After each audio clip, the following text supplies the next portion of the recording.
Telugu heroes చేసిన controversial statements ఏంటో ఇప్పుడు చూద్దాం. రామ్ చరణ్ నాయక్ మూవీ ఆడియో లాంచ్లో ఎవరో ఒకరు పేపర్లో Pawan Kalyan and mega family మాట్లాడుకోవట్లేరు, వాళ్ళకేవో గొడవలు అయ్యాయి, అందుకే ఆయన ఆడియో లాంచెస్కి అటెండ్ అవ్వట్లేడు అని కమెంట్ చేశారంట. అయితే రామ్ చరణ్ గారు, నువ్వు మా ఇంట్లో ఏం జరుగుతుందో నువ్వు వచ్చి చూసావా? బాబాయ్కి ఏదో వర్క్ ఉండడం వల్ల ఆడియో లాంచ్కి రాలేకపోయి ఉండొచ్చు, అంత మాత్రాన మాకు మాటలు లేవని ఎలా రాస్తాడుక అనేసి కాంట్రవర్షియల్ స్టేట్మెంట్ అయితే ఇచ్చారు. ఇవి ఇంకెన్ని రాసినా కానీ ఇవన్నీ నాకు వెంట్రుకతో సమానం అనేసి అన్నాడు. అప్పట్లో ప్రెస్ వాళ్ళని ఇంత పెద్ద మాట అనడం చాలా పెద్ద కాంట్రవర్షియల్గా మారింది. అల్లు అర్జున్ ఒక ఆడియో లాంచ్లో స్పీచ్ ఇస్తున్నప్పుడు పవన్ కళ్యాణ్ ఫ్యాన్స్ అందరూ పవన్ కళ్యాణ్ గురించి మాట్లాడు అని పవన్ కళ్యాణ్ అనేసి అరుస్తున్నారు. అయితే అల్లు అర్జున్ నేను చెప్పను బ్రదర్ అని కమెంట్ అయితే చేశాడు.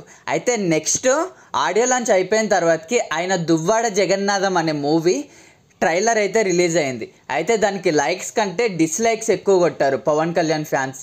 ఇదే కాకుండా ఆయన పైన చాలా హేట్ రేట్ పెరిగింది. అప్పట్లో మహేష్ బాబు గారిని ఒక ఇంటర్వ్యూలో మీరు బాలీవుడ్కి ఎప్పుడు ఎంట్రీ ఇస్తున్నారు అని క్వశ్చన్ అయితే అడిగారు.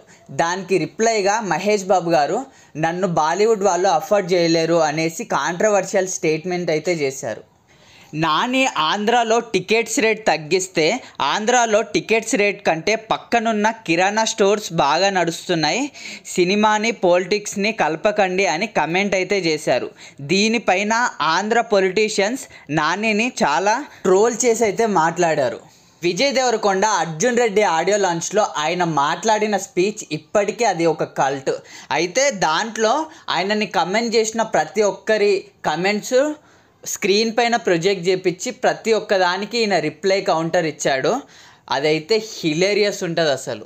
ఇది అప్పట్లో చాలా పెద్ద కాంట్రవర్సీ ఇట్లా క్రియేట్ చేసింది. ఒక కొత్త హీరోవి నువ్వు ఇలా మాట్లాడడం కరెక్ట్ కాదని. Next Vishwaksen and Devi Nagavalli TV9 controversy. అయితే విశ్వక్సేన్ అశోకవనంలో అర్జున కళ్యాణం అనే మూవీని ప్రమోట్ చేయడం కోసం రోడ్ మీద ఒక అతను ఈ మూవీ చూడండి లేకపోతే నేను కాల్చుకొని చనిపోతా అనేసి పెట్రోల్ పోసుకొని అంటించుకుంటా అనేసి రోడ్ మీద చేశారనమాట ప్రమోషన్స్. అయితే దీనిపైన దేవి నాగవల్లి TV9లో ఇలా చేయడం కరెక్ట్ కాదు అది ఇది అనేసి అనింది. దాని తర్వాతకి విశ్వక్సేన్ TV9కి వచ్చిన తర్వాతకి పాగల్ సేన్ అనేసి ఆయనని కమెంట్ చేసింది. అప్పట్లో ఇది చాలా పెద్ద కాంట్రవర్సీగా నిలిచింది. బాలకృష్ణ గారు ఒక వేదిక పైన అక్కినేని తొక్కినేని అని నాగేశ్వరరావు గారిని కమెంట్స్ అయితే చేశారు. అయితే దీనిపైన నాగేశ్వరరావు గారి మనవడు నాగ చైతన్య కమెంట్స్ అయితే చేశాడు, ఒక లెజెండ్ని ఇలా మాట్లాడడం కరెక్ట్ కాదు పబ్లిక్లో అనేసి. Thank you for watching.